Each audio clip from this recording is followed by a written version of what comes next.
John Doyle, how are you? I'm doing well. A special occasion here, just you and I. I thought we'd really spend some bonding time together. I don't know if you've seen. I've been doing a lot of journalisming on college campuses lately, and I was thinking, I want to get the full perspective here, and I want to help understand the college youth, and who better than 2022's biggest philosopher, John Doyle. Yeah, I mean, you're entirely correct that there's no better person to interview on this subject than me as a college dropout. So yeah, I'd be more than happy to give my theory as to what it is. I think it's probably two things. I think with kids who are maybe more in the center, who are maybe more unwilling to want to participate in these state-sanctioned religious rituals, which is what they are, but they kind of have to, because we've structured the economy in sort of the way that we tell kids about their future, such that they literally do not believe that there's any path that they can pursue other than getting a college education. I think this is probably even more so the case up in the north there, Guy. But even where we are, people really believe, the average high schooler believes that they are going to have to go to college immediately following high school. And so they often just think to themselves, well, I kind of enjoyed my psychology class, or I kind of enjoyed my biology class, so I guess now I have to go get a 4-year degree that's going to cost tens of thousands of dollars in whatever field most closely aligns with what I vaguely had fun doing while I was in high school. So I think that's probably part of it. It's sort of like they don't have any other options that they're aware of. I think the second part of it is that there's no real notion of identity amongst young people. We've virtually had all of our identities that we could be feeling as though we are aligned with stripped away from us systematically through the public education system and reinforced by the media narrative. So people don't identify anymore with their faith, with their family, with their nation, anything. And so the only identity that we really have that can still hold us all together is that we're all citizens of the globalist American empire. And so you display that identity by going along with the narratives. That is how virtue is defined. So the way that a devout Catholic would display their identity by coming to school, for example, with ashes on their forehead, that would be a sign of virtue amongst my faith. We can't do that anymore. And so, or maybe we do that, but people don't understand what that means. That's not a currency that is redeemable in the eyes of the public anymore. For that is what a good person looks like. Now, a good person is solely defined by how willing they are to celebrate the rituals of the state. And one of those would be things like, not just getting vaccinated, but wearing, the I'm vaccinated little sticker, or, the get vaccinated hashtags on social media, wearing the face mask, still doing so in your car, updating your profile picture on social media to a photograph of you in a face mask. Things like this are all meant to say to other people, I am a part of the in-group. I'm a part of the club. This is what we're doing, and I'm a team player. But there's no real thought as to what this actually means if that were to be removed. It is like the NPC meme. It is just simply wanting to go along with the trends without giving it actually any introspection. Now, let me present an argument to you about the recent student loan forgiveness. As many people might not know, $10,000 forgiven from student loans. Now, of course, the generic response to that is, why do they deserve it? Why do other people who have actually paid off their loans or worked hard to not have to take out a loan, why do they get punished while other people get rewarded? Because as we both probably know, I didn't do what I went to college for first. You said you dropped out. I'd say a good half amount of people don't go through with what they first take in post-secondary school. What about the argument, though? And I like to present this to people as well for things like healthcare. What about the argument that they're blowing hundreds of billions of dollars on Ukraine? They're sending money wherever they want it. Green energy deal here that they've got in the last bill that was passed. Billions of dollars on that. Can't the government, or in a more simple sense, the people, can't the country afford to do this? So what's the argument there? What if somebody was to say to you, well, America has all this money anyways. It's going to blow it in Ukraine or blow it on, windmills. Why can't we just, relieve a little bit of the debt for the young people of America? I would actually be inclined to agree with that argument in the way that it's framed.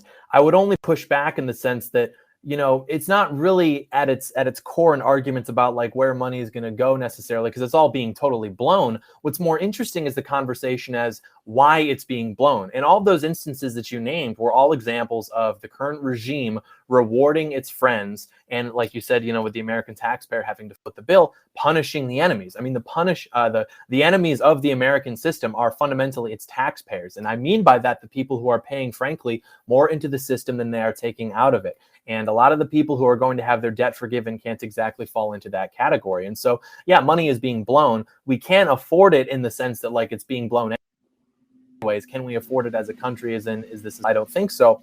But yeah, it's all going to be blown anyways, and it's being blown on things like Ukraine, where only 30% of that money is actually going towards its destination. It's being blown by forgiving, the debt of like upper middle class Americans and things like that. I think what's a more precise attack on the whole idea first place would be to attack the system of college, not to say that it's overpriced, which it is, because a lot of conservatives want to go after, the way that the government incentivizes these colleges to inflate their prices by, guaranteeing the debt or whatever. And it's also not to say, that college in itself is a bad idea because we should be encouraging kids to go into skilled trades or whatever. It's the idea that college exists for everybody. Having a university degree is no longer an impressive statement. It is quite literally the same as getting a driver's license, in the sense that if you show up, pay the fee, and present all of the necessary paperwork, eventually they will give you one. If you look at the average IQ of somebody who held a graduate degree, even as recently as like 30 years ago, it is a whole standard deviation, and probably even more than that, I think, higher than what you would have now. And this makes a lot of people uncomfortable because they don't like the idea that intelligence is genetic. They don't like the idea that you can't really just work harder and then achieve anything that you want, because in a sense, that was the American dream, right? If you work hard, you'll be able to achieve anything you want. That was possible with the class of people that we had 100, 150 years ago. But when you import the third world, the American dream isn't going to really exist in that capacity anymore for a lot of reasons. But so people aren't really comfortable with the fact that college as it exists now is a way of trying to basically purchase your way out of mediocrity. The same way that, people always say about Catholics, they sold indulgences to try to purchase their way out of damnation. It's the same thing, where you have people who are totally unexceptional, totally average, thinking that they can go purchase a degree, and all of a sudden they're credentialed and they're experts and they're better than someone like myself, who is a genius, who maybe doesn't have that credential to his name.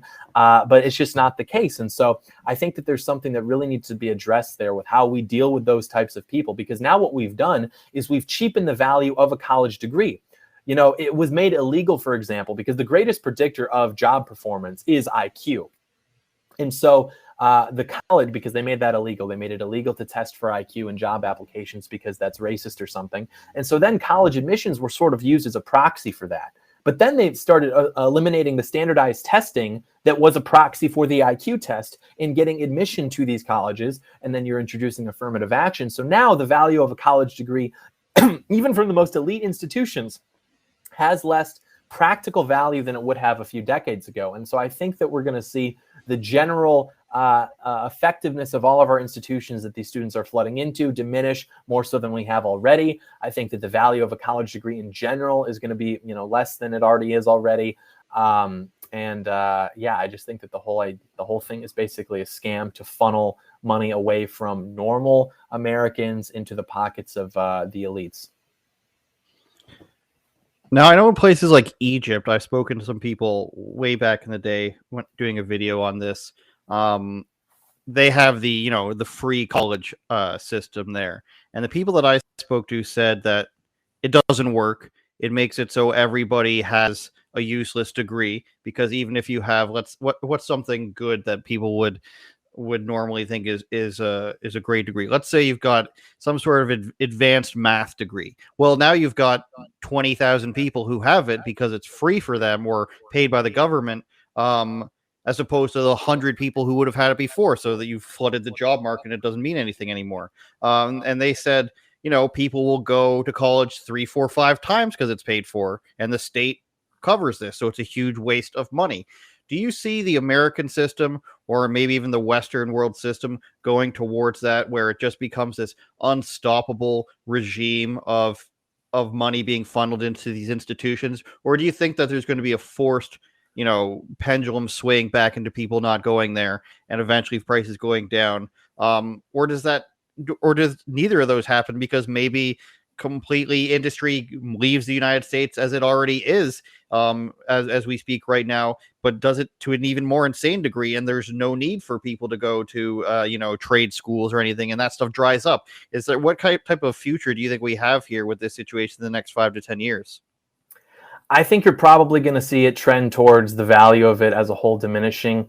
What's interesting about the cost of college is that typically people who are more intelligent have more money.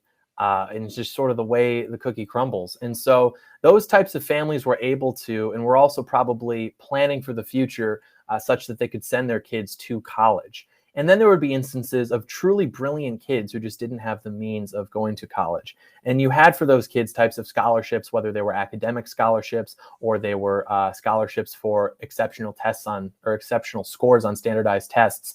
But now those have really diminished. Like, they've done away with standardized testing. They've done away for those types of more merit-based scholarships. And then they are now taking much more into account race and, socioeconomic status, in the sense of race, not in the sense of, like some poor white kid in Appalachia, to really fulfill their admissions. And so this has really stripped away the chance of an exceptional kid in middle America who happens to be white to get into these schools like this and really do something brilliant.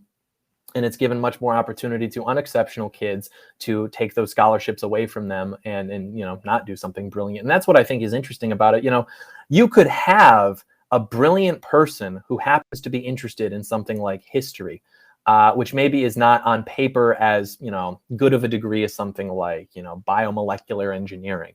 But if you have that brilliant person get that degree in history, they are actually going to be able to contribute more to society than an average person who, shows up to class and ends up getting a degree in like biomolecular engineering.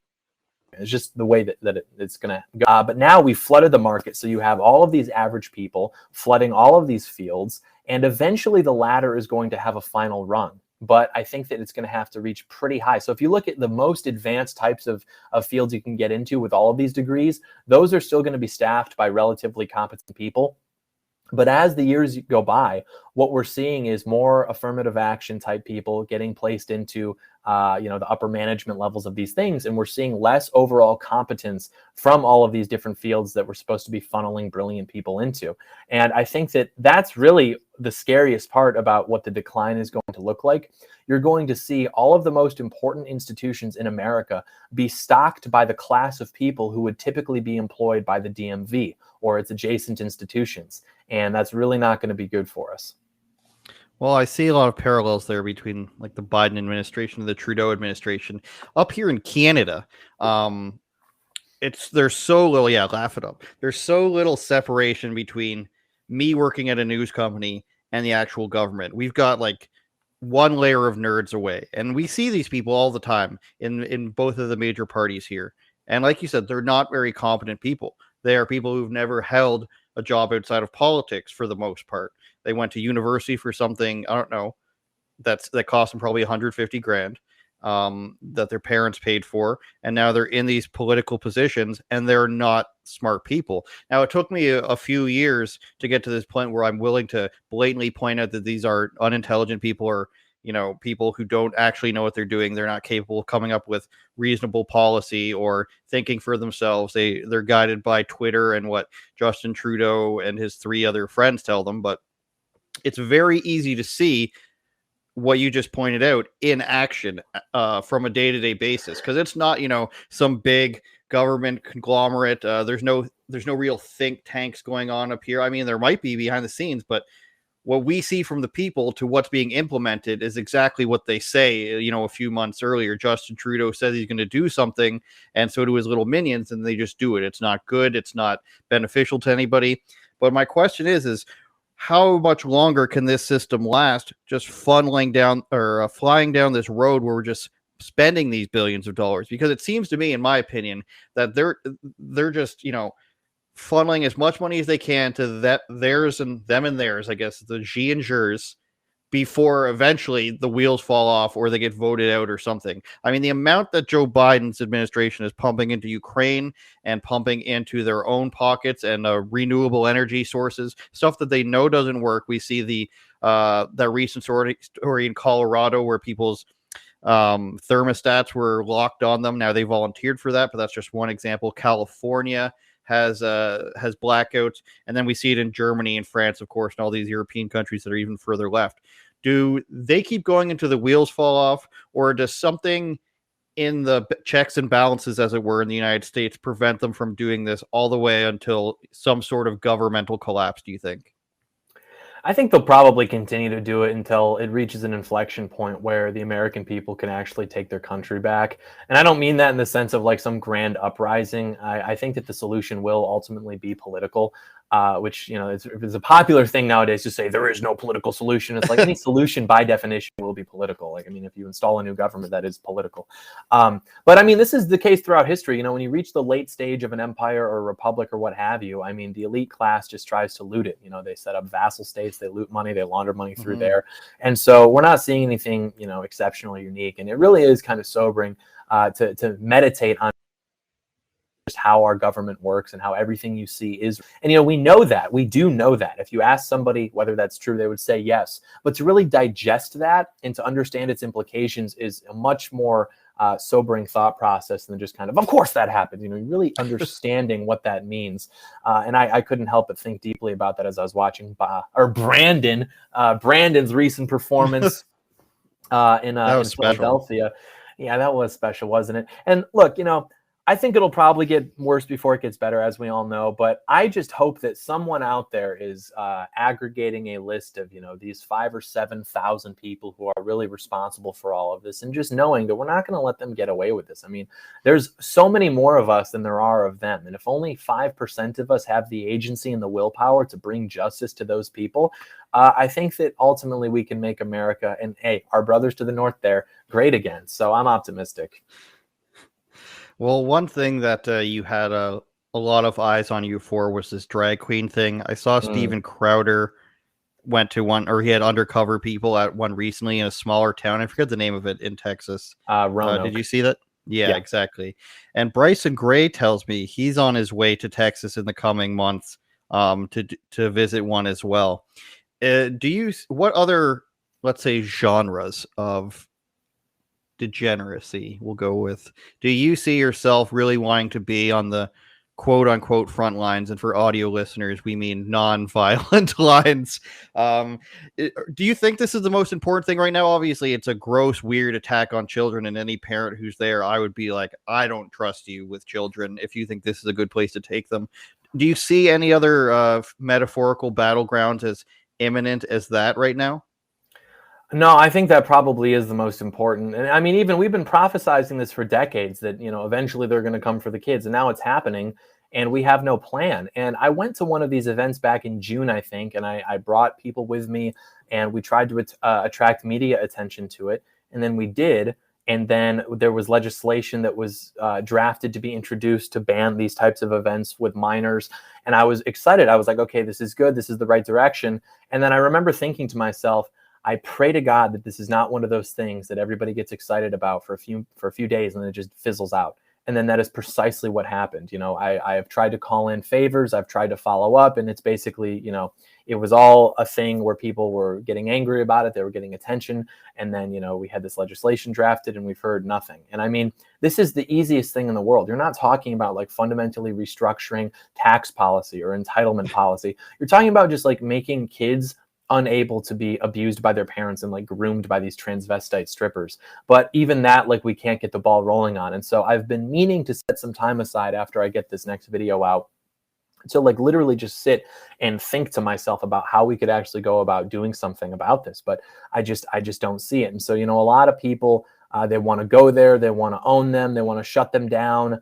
But like ultimately, they're just going to host another one, and nothing is going to really be done about it. I mean, we can go there, we can maybe try to shut one of them down, but there's 100 others taking place throughout the country. So until we really think about how to go about this in a strategic way, it's just going to keep happening, and it's just going to get worse. And you know, these Antifa people, these LARPers, where is this going, by the way? I'm trying to gauge how profane I can be. You can be as profane as you want, John Doyle. This is on my personal stuff. These people, well, you're gonna get shirtless? Is that what's happening? No. That's for only if it's going on onlyfans.com/Andrew shows. But you know, these people, they're standing out there and they're LARPing. You've got these skinny little theater kids, and they're out there and they've got these AR-15s, and what they're doing is they have two separate groups of these Antifa, of them that is being belligerent, and they're getting in the faces of the counter protesters. They're pushing them, they're spitting on them, and they're just hoping that somebody retaliates, at which point an Antifa person who's armed is just going to shoot them dead in the street. Now, they have this plan, they have this set up, and of course, 50, or not even 50, they couldn't get that many, but 15 armed Antifa people, all wearing the same black bloc, all carrying the same types of weapons. They didn't just by happenstance or coincidence show up at this event. This was planned, this was coordinated, but according to our, Department of Justice, Antifa is just an idea. It's a movement. It's not actually a group, which of course is bullshit. But yeah, they're literally planning on killing anybody that plans to severely disrupt that type of event, or even retaliate to the aggression from the left. And the right's answer is just to kind of dunk on them and say how wrong it is and call them groomers and perverts and what have you. But we really need something that has more teeth than that. And even, if there was a situation, the police don't care. I mean, there were people who were on video being spat on, being shoved, being assaulted by these people, and nothing was done about it. The police didn't do anything about it. So until we really get some sort of way to send cops into these places and arrest these people and arrest Antifa people on site under RICO, after we label them as domestic terrorists, which they are, and they're really the only domestic terrorists that you see en masse in this country, but we just don't have the institutional power to do that. And so in the meantime, we'll just kind of, occupy our time by showing up to these events and making a big scene. And I'm not saying that's bad. I'm just saying there's eventually going to have to be something more than that. I did that back in June because I thought that was going to be the catalyst to getting something done about that. And the footage was played on Tucker. It was viral on Twitter, but it sort of fizzled out. And so we really just need, some sort of planning that we just don't have yet. Trust the plan, as John Doyle said. One of the things, I think the title for the first video we ever had together was "The Right Exists as a Vacuum to Funnel Money." And that's what I'm hearing now, is that there's not many people willing to do much more than show up and maybe get views, and then when this legislation happens, it's not backed at all, and then John Doyle has to show up, and then somebody makes a conspiracy theory about Andrew Says and John Doyle, but that's inside baseball for 12 other people. Real. Can you say something? Yeah, it's real life. I was just gonna say that these people are cowards, and I just hope that if it reaches a point where there's nothing else we can really do, that just remember, these people have names and addresses, and maybe we'll go door knocking and ask them why they're being so stupid. And if they refuse to comply, maybe we'll tickle them. That's what we'll do, because we're nonviolent. We're going to tickle these people. And we're going to say, hey, if you don't pass this legislation, or maybe you don't even have another chance, you've sold us out, you've failed us, we're going to paint your house a color that you don't want it to be painted. We're going to, what's that? It's a tasteful beige. Now it's a flamingo pink, and you look ridiculous. You're going to have an HOA fine. Yeah. Use some of that lobbyist money for an HOA fine, you idiot. Oh, what's that? You're at the gas station because we've been tailing you. We're going to tickle you with the gas pump. Something like that. I'm not above. Sons of Anarchy remake in the works here, I think. Yeah. I just think that, these people need to be held accountable. And, I fantasize almost every day when I get out of bed about some kangaroo court scenario where Tucker Carlson is filling the place of Scarecrow in The Dark Knight Rises. And, we're just just holding these people accountable, because it is really a disgrace to this country and to the founding stock that we've allowed things to get this bad. And I hate weakness. I hate weak leadership. And I hate seeing this all be told to us as though it's inevitable. And at some point, I just really want to see something interesting happen, which I'm not calling for anything bad, by the way. Okay. I'm just simply saying at a certain point, we're going to need to tickle these people or something. I don't know. Well, throughout the lockdowns up here, it was really sad to see the lack of politicians. And I know we shouldn't expect too much from them, but they were so unwilling to say lockdowns are bad, forced vaccinations for your jobs are bad. 2 people did it, and then the majority of them only came on board after the lockdowns were over and said, look how much I'm standing up for you now. And it's really sad to watch adult men, mostly in 35 to 45-year-old range, be afraid of what Twitter's going to say to them. Because the worst thing that's going to happen is they get kicked out of their party, and boo-hoo, you only have your job for a few more years getting paid $100,000, and then you can move on and do something else. That's the level of, let's call it, manliness that we're dealing with a lot of these politicians who are supposed to be in the conservative party. They're so afraid to, say something that the CBC, the state broadcaster, is going to write about them that 12 people and their grandmother will read, or that Twitter will have responses about 12 people will respond on there and say that they're racist and fascist and everything. Justin Trudeau can come on television and call you some sort of names, but that's only going to make you money, people. If you understand how it works out there with Trudeau, he only picks on people that are popular, including myself.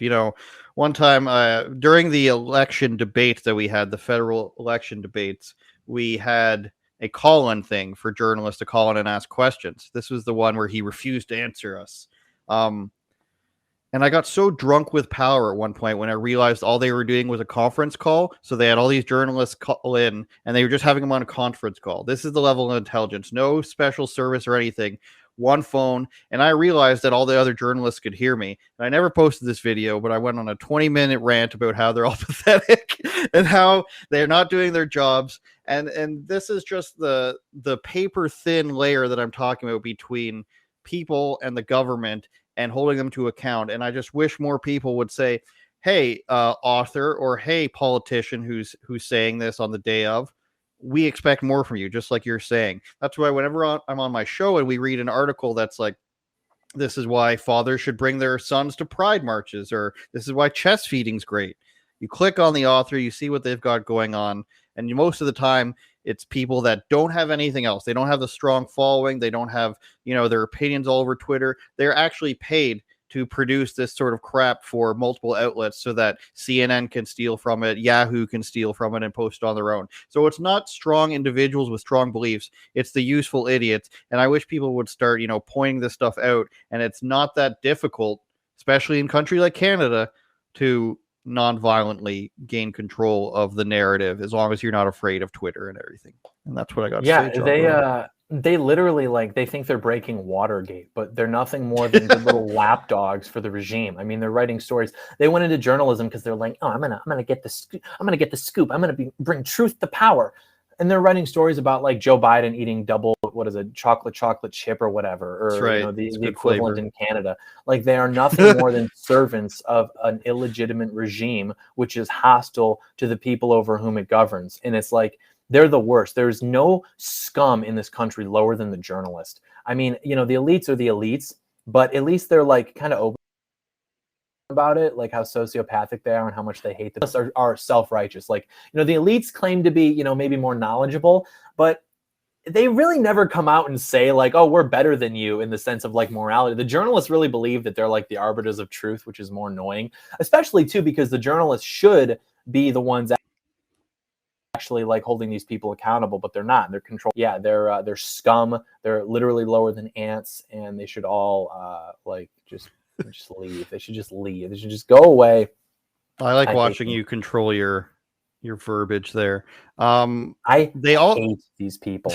I hate them because when they're writing articles and hit pieces about you, they know that they're not breaking a story that's particularly interesting. They're not writing something. What they're doing, because if it were interesting, they would reach out to you for comment, but they never do. So what they do is they have an economy where all of their stupid little friends have written pieces about you that are all very vague, filled with embellishments, and then they write a piece and they'll make an even further embellished claim about you. And then for their source for that, they cite the article that was written about their friend. And so they just keep this going. So the entire hit piece doesn't actually have a narrative. It's literally just a mad lib of all these out of context things that they've constructed about you. And what they're doing that for is not so they can break the story to some grandmother in South Dakota who's never heard of you. It's because they want Google, when your name is searched, to come up with nothing but bad thing, bad thing, bad thing, so that the masses read that and they're just oh, this person's scary. Oh, I don't want to associate with him. And we're just afraid of that. So that's why even, these politicians, like you mentioned, they're afraid of, the article that's going to be seen by 12 people because what?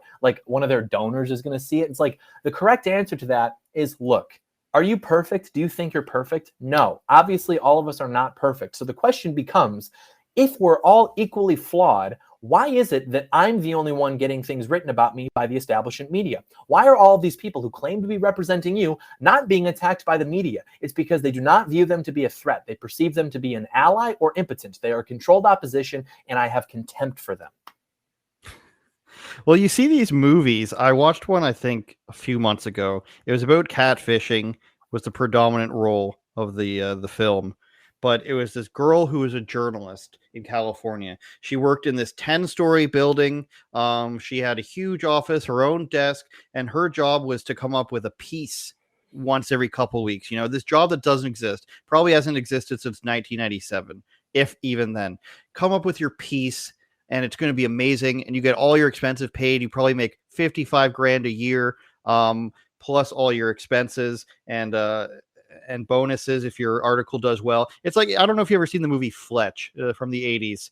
They're coming out with a remake soon. Chevy Chase, I think you'd love that movie, John Doyle. But it's like, I'm going out on this 2-week trip and I'm going to have an amazing piece for you. And it's going to justify all my flights and my hotels. And she's like, she's going to catfish this guy and it's going to be a great story that people are going to click on.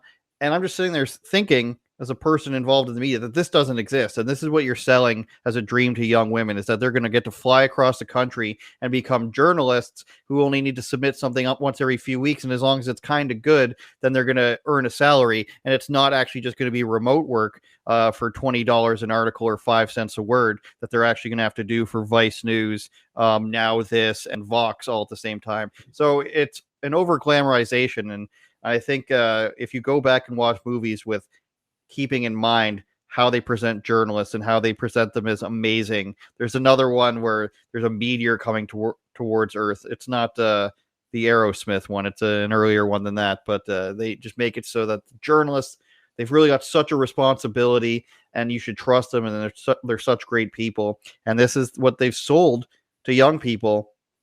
Just like there's one I always remember where John Oliver said, you know, Trump said this about Sweden, and then in response, the Swedish government says, well, that's completely not true. That was, of course, about the rioting, I believe they were having from their Muslim refugees in Malmo with all the firebombs. But that's just how they present everything. They present it like this. These are experts. You can trust whatever they say. But I do think that crystal ball is breaking a little bit. But all it takes is breaking that frontier of the Snapchat with Jimmy Fallon and whoever else is on there, James Corden, and then you got Instagram coming in and this little weird bubble they try to keep people in from birth. It's really gross and weird. And I'd hope that every person eventually gets out of it. But then again, you have like 50-year-olds with a Ukraine flag on Twitter who are just like, well, you know, that's Russian propaganda. Yeah, you're absolutely right that most people's understanding of journalism is completely informed by what they see in Hollywood, which is always the story of, you know, the reporter and the journalist who's speaking truth to power. But if you look throughout history, I mean, even as recently as the Nixon administration, he said the press is the enemy, the universities are the enemy. Write that on a chalkboard 100 times and never forget it. And it's true. The press has always been the lapdog of the establishment. I mean, no real establishment is ever going to permit without impediment the existence of a press that is challenging its authority. I mean, I'm sorry, it's just the reality of the situation. And so, yeah, our, you know, journalism and press and media establishment all exist to serve the, you know, post-war neoliberal regime, the globalist American empire, the gay, and any outlet that tries to seriously establish or challenge its power is going to be destroyed. I mean, even, you know, the go-to conservative outlet in America, Fox News, you know, they've got a really good guy on there named Tucker Carlson, who I mean, he is just so on point. It is a miracle to me. But ultimately, you know, the rhetoric in terms of like, if you had to put bullet points for the sentiment that outlet is espousing, it's ultimately not threatening. You know, maybe its views are on the fringe of the paradigm, but ultimately they're not really transcending that paradigm or breaking through it.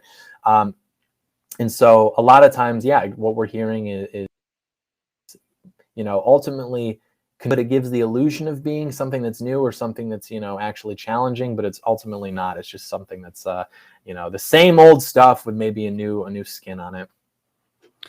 All right, we'll take off, John Doyle. Stop spreading propaganda for what's a good name, Adam Schiff. If you could. No, I will not. Well, stop treading water for Hirono, whatever her first name is. I'm not spreading propaganda for Adam Schiff. I'm spreading propaganda for the greatest American currently alive, Donald John Trump. He's my hero. I'm his top guy, and I will continue to do that, actually. I expect my ambassador of Canada to the United States role to be fulfilled under the John Doyle government. Oh, believe me, I understand that politics is about punishing my enemies and rewarding my friends. You will have that job sooner than you think.